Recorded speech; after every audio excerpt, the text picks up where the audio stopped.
नमस्कार, मैं रवीश कुमार। देश को इस हाल में पहुंचा दिया गया है कि 10 नवंबर की शाम 6:52 पर दिल्ली में धमाका होता है और अगले दिन दोपहर तक कोई आधिकारिक जानकारी नहीं दी जाती है। 11 नवंबर को 11 बजे समाचार एजेंसी ANI एक सूचना जारी करती है कि दिल्ली पुलिस के सूत्रों ने कहा है कि फिदायीन हमला था। सूत्र बोलते हैं, सरकार नहीं बोलती है। सूत्र बोल सकते हैं तो सरकार क्यों नहीं बोल सकती है? गोदी मीडिया इस देश के साथ मजाक कर रहा है। सरकार कह चुकी है ऑपरेशन सिंदूर जारी है, लेकिन इस खबर को भी सूत्रों के हवाले से और ब्रेकिंग न्यूज बताकर प्रसारित किया जा रहा है कि ऑपरेशन सिंदूर जारी है। इस तरह से यह सब हो रहा है। घटना से जुड़ी खबरें कम हैं, आसपास माहौल बनाने वाली खबरें ज्यादा हैं। ऐसा कब हुआ कि धमाके के कई घंटे तक सरकार जांच ही कर रही है, आधिकारिक रूप से कुछ नहीं बोल रही। बीजेपी के सांसदों ने दनादन पाकिस्तान को सबक सिखाने वाला ट्वीट भी नहीं किया। आतंकी हमला कहने से क्या इस बार सरकार हिचकती नजर आई? जांच एजेंसियों को 12 घंटे तक कुछ भी ऐसा नहीं मिला कि इसे आतंकी हमला कहा जा सके। फिदायीन हमला भी आतंकी हमला होता है। क्या आतंकी हमला कहने से लंबे समय तक बचा जा रहा था? आतंकी हमला, फिदायीन हमला जो भी है, आधिकारिक तौर पर नाम भी नहीं लिया जा रहा है, जबकि घटना के कई घंटे बीत गए। घटना के बाद गृहमंत्री अमित शाह का एक बयान आया कि सभी जांच एजेंसियां घटना स्थल पर पहुंच गई हैं और सभी एंगल की जांच हो रही है। कई घंटे हो गए उस बयान के भी। उन सभी एंगलों की जांच से क्या एंगल निकला पता नहीं चल रहा। जिस तरह से बयान जारी किया गया और 10 नवंबर की पूरी शाम भड़काऊ भाषण देने से बचा गया, उसमें समझदारी तो दिख रही थी, राजनीति नहीं। दिखा देंगे, ये कर देंगे, वो कर देंगे वाली भाषा नदारद थी। पर यह समझदारी इसी बार क्यों दिख रही है? क्या इसलिए पूछा जाएगा कि धमाका कैसे हो गया, किसकी जवाबदेही है? क्यों आतंकी हमला कहने, भारत पर हमला कहने को लेकर पूरा तंत्र सतर्क नजर आ रहा है। पाकिस्तान का नाम तुरंत ले लिया जाता है, लेकिन इस बार नहीं लिया गया। ट्विटर पर लोग याद दिलाने लगे कि मोदी कैबिनेट ने फैसला किया है कि अब जब भी आतंकी हमला होगा उसे एक्ट ऑफ वॉर माना जाएगा। हमारा ऑपरेशन सिंदूर समाप्त नहीं हुआ है, अभी स्थगित किया है। हम फिर से ऑपरेशन करेंगे और आक्रमण करेंगे उसके ऊपर, और उसे हम धराशायी करेंगे। राजनाथ सिंह भी चुनावों के दौरान इस तरह के भाषण दे रहे थे कि ऑपरेशन सिंदूर खत्म नहीं हुआ है। तो यही युद्ध की तैयारी है कि पहले पहलगाम में आतंकी हमला हुआ और अब दिल्ली में कोई विस्फोटक पहुंचा देता है, धमाका हो जाता है। पहलगाम के बाद दिल्ली में आतंकी कैसे आ गए, यह तो बहुत बड़ा सवाल हो गया। इस सवाल का जवाब कौन देगा जो उतना बड़ा नहीं है? पटना के जिस होटल में गृहमंत्री ठहरे थे, उसकी लिफ्ट के भीतर CCTV पर अखबार और टेप किसने चिपकाए? यह सवाल पवन खेड़ा उठाते हैं कि गृहमंत्री रुके हैं और यह सब हो रहा है। जांच एजेंसियां कहां थी? उसे क्यों नहीं इसकी खबर लगी? क्या यह मजाक नहीं कि अमित शाह के होटल के लिफ्ट में कैमरे पर अखबार लपेटा हुआ है? यह हाल है हमारे देश का और इसके गृहमंत्री का। 10 नवंबर की सुबह तेजस्वी यादव ने कहा गृहमंत्री को कोई काम नहीं, कई दिनों से बिहार में रुके हैं और चुनाव लड़वा रहे हैं। लेकिन इस खबर को भी दबा दिया जाता है। पहलगाम हमले के तुरंत बाद घटना स्थल पर जाने वालों में अमित शाह ही थे, लेकिन उन्होंने क्या देखा, वहां क्या जाना, कभी प्रेस को नहीं बताया। यह जवाब गृहमंत्री को देना है, पर इनसे सवाल नहीं पूछा जाता और जवाबदेही लेने की बात तो छोड़ ही दीजिए। क्या अब इस देश में गृहमंत्री जवाबदेह नहीं होता? कर्नाटका के मंत्री प्रियांक खरगे ने वो बात कह दी जो कोई कहने की हिम्मत नहीं करता। अमित शाह देश के सबसे अयोग्य गृहमंत्री हैं। प्रियांक कहते हैं कोई और सरकार होती तो कैबिनेट से बाहर कर दिए जाते। उन्हें कोई कुछ नहीं करेगा क्योंकि वे प्रधानमंत्री मोदी के राजदार हैं। उनका काम सरकारों को गिराना रह गया है, राजनीति करना रह गया है। अब उन्हें पद से हटा देना चाहिए। गोदी मीडिया इस पर भी चुप रह जाएगा। 10 नवंबर की सुबह से ही खबर चलने लगी थी कि जम्मू कश्मीर पुलिस की सूचना पर फरीदाबाद से 350 किलोग्राम RDX और कई AK-47 बरामद की गई है। लखनऊ से भी ऐसी बरामदगी की खबर आई, लेकिन यह सवाल गायब कर दिया जाता है कि दिल्ली के पड़ोस में लखनऊ में, फरीदाबाद में इतनी मात्रा में आरडीएक्स कैसे पहुंच गया।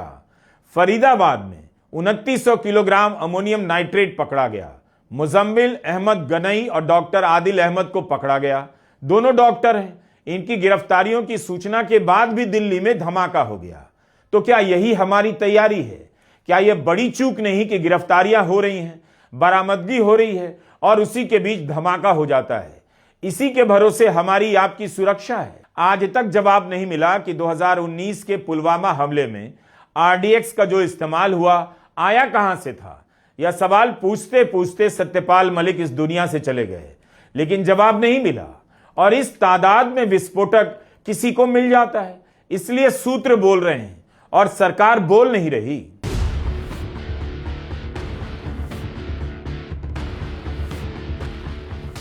ग्यारह नवंबर की सुबह घटनास्थल इस तरह से दिख रहा है। जाहिर है घेर दिया गया है और जांच की जा रही है। इस जगह पर गड्ढों के निशान नहीं है, छर्रे नहीं मिले और काली के निशान भी नहीं। माना जाता है कि आरडीएक्स के इस्तेमाल से जब धमाका होगा तो उसके ये सब लक्षण होंगे।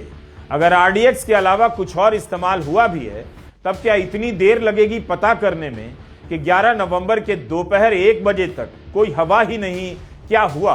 कार किसकी है, इस पर कई रिपोर्ट आ गई है, लेकिन कार में जो धमाका हुआ उसमें क्या था, उसमें कौन थे, इसका अभी आधिकारिक तौर से कुछ भी पता नहीं चला है। मीडिया में तरह तरह की रिपोर्ट है, लेकिन आधिकारिक रूप से रिपोर्ट नहीं है।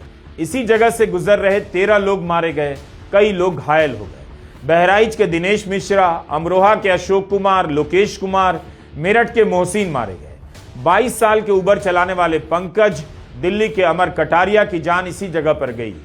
ई रिक्शा चलाने वाले मोहम्मद जुमन का पता नहीं। जो लोग मारे गए वो किससे अपनी जिंदगी का हिसाब मांगेंगे? दिनेश मिश्रा का परिवार किस हाल में यहां पहुंचा है पता करने। एक रात में पूरी जिंदगी हमेशा के लिए बदल गई। गृहमंत्री की जिंदगी नहीं बदली, गोदी मीडिया के एंकरों का जीवन नहीं प्रभावित हुआ है, जो नफरत की आग उगल रहे हैं और उगलने के इंतजार में बैठे हैं, जो गृहमंत्री और मोदी सरकार से सवाल नहीं पूछ पाते। इंटेलिजेंस फेलियर की यह निशानी नहीं तो क्या है? फिर इंटेलिजेंस फेलियर का जिम्मेदार कौन होता है? वह कभी क्यों नहीं बर्खास्त किया जाता है? इस बीच प्रधानमंत्री मोदी भूटान चले गए। वहां ट्रंप नहीं आ रहे हैं, वरना वहां भी नहीं जाते। दिल्ली में धमाका हुआ है और प्रधानमंत्री भूटान चले गए। अप्रैल के महीने में पहलगाम में आतंकी हमला हुआ। प्रधानमंत्री मोदी सऊदी अरब का दौरा छोड़कर भारत आ गए और सीधे मधुबनी चले गए। पहलगाम नहीं, पहलगाम के हमले के 2 दिन बाद मधुबनी में सरकारी कार्यक्रम में शामिल होते हैं। 10 मई को सीज फायर के 18 दिन बाद पटना में रोड शो करने पहुंच जाते हैं। वहां जन समर्थन नहीं मिला तो कुछ ही दिन में ऑपरेशन सिंदूर के विजय अभियान को रोक दिया जाता है और उसके बाद अमेरिका से राष्ट्रपति ट्रंप क्रेडिट लेने लग जाते हैं कि सीज फायर तो उन्होंने करवाया और प्रधानमंत्री मोदी चुप रह जाते हैं। आज बिहार के 122 सीटों पर वोट हो रहा था। दिल्ली में धमाका हुआ था। एक शाम पहले प्रधानमंत्री मोदी भूटान जाने की सूचना ट्वीट करते हैं, लेकिन भूटान से जाकर कहते हैं मैं पूरी रात एजेंसियों के संपर्क में रहा। हमारी एजेंसियां दिल्ली ब्लास्ट के षड्यंत्र तक जाएंगी और जो भी इसके पीछे होगा बख्शा नहीं जाएगा। पूरा देश पीड़ितों के साथ खड़ा है। कल शाम दिल्ली में हुई भयावह घटना ने सभी के मन को व्यथित कर दिया है। मैं पीड़ित परिवारों का दुख समझता हूं। आज पूरा देश उनके साथ खड़ा है। मैं कल रात भर इस घटना की जांच में जुटी सभी एजेंसियों के साथ, सभी महत्वपूर्ण लोगों के साथ संपर्क में था, विचार विमर्श चलता था, जानकारियों के तार जोड़े जा रहे थे। हमारी एजेंसियां इस षड्यंत्र की तह तक जाएगी। इसके पीछे के षड्यंत्रकारियों को बख्शा नहीं जाएगा। All those responsible will be brought to justice. किसकी साजिश थी? क्या अभी तक कुछ भी भनक नहीं मिली? जो भी आतंकी हमले से जुड़ा है उसे सजा मिलनी चाहिए, लेकिन जिनकी लापरवाही या चूक से दिल्ली में धमाका हुआ उनका क्या? पहलगाम हमले के बाद किसी के खिलाफ कोई कार्रवाई हुई थी? जो सूचनाएं तैर रही हैं मीडिया और सोशल मीडिया में, उससे लगता है एजेंसियों को भनक तो लग गई थी कि दिल्ली को निशाना बनाया जा सकता है। 5 दिनों से गिरफ्तारियां चल रही थी, बरामदगी हो रही थी। आखिर एजेंसियों की क्या सतर्कता रही कि धमाका हो गया? अब तो खबरें आ रही हैं कि पिछले 1.5 साल से दिल्ली को निशाना बनाने की तैयारी चल रही थी। आतंकी साजिश के सिलसिले में कई लोगों को दिल्ली पुलिस ने गिरफ्तार भी किया। इसके बाद भी धमाका हुआ। रक्षा मंत्री राजनाथ सिंह का पहला बयान आया कि जो भी जिम्मेदार होगा नहीं छोड़ा जाएगा, लेकिन जिम्मेदार कौन है? I want to formally assure the nation that those responsible for this tragedy will be brought to the justice and will not be spared under any circumstances. क्या आतंकवादी के अलावा वो लोग जिम्मेदार नहीं माने जाएंगे जिनके ऊपर आंतरिक सुरक्षा है, सुरक्षा की एजेंसियां हैं? अब दौर बदल गया है। अब सरकार के भीतर कोई जवाबदेह नहीं होता, किसी की चूक नहीं होती, किसी की खामी नहीं होती, उसके खिलाफ कार्रवाई नहीं होती। राजनाथ सिंह देश को भरोसा दिला रहे हैं। गृहमंत्री पहले जानकारी तो दे, हुआ क्या था, कैसे हो गया? 6 महीने पहले पहलगाम में आतंकी हमला हुआ, आतंकी कैसे आ गए? उस समय सुरक्षा में चूक को लेकर कितने सवाल हुए? सुरक्षा हटाने को लेकर बात हुई। क्या आपने किसी अधिकारी, किसी मंत्री के खिलाफ सुरक्षा हटाने को लेकर कार्रवाई होते हुए देखा? इन बयानों का मतलब भी होता है या केवल बयान दिए जाते हैं? किसी को बख्शा नहीं जाएगा। 2020 में दिल्ली में दंगा हुआ, पुलिस कमिश्नर को हटाया गया, लेकिन आज तक पता नहीं चला किस वजह से। पुलिस की उस समय क्या चूक थी, उसकी क्या भूमिका थी? बाद में दंगों की जांच में पुलिस की जांच पर कोर्ट ने ही गंभीर सवाल उठाए। बेकसूर लोगों को फंसाने के लिए बिना सबूत कहानी बनाई गई और लोग जेल में डाल दिए गए। दिल्ली पुलिस को भी अपने भीतर झांक कर देखना चाहिए, उसे क्या करने की जरूरत है।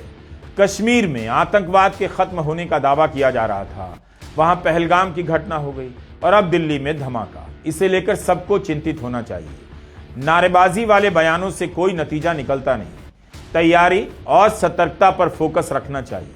दिल्ली पहले ही जहरीली हवा से परेशान है। PM 2.5 के अलावा आतंकी हमले की आशंका हवा में तैरती रहे, अच्छा नहीं। इन घटनाओं की प्रतिक्रिया क्या होगी यह अलग मसला है। सांप्रदायिक राजनीति करने वालों को कोई रोक नहीं सकता, लेकिन इन घटनाओं से यही लगता है कि जिस सजग सुरक्षा व्यवस्था का वादा किया जाता है उसमें कमियों का अंबार है। सबसे बड़ी कमी यह है कि किसी की जवाबदेही नहीं तय की जाती, किसी के खिलाफ कार्रवाई नहीं की जाती। नमस्कार, मैं रवीश कुमार।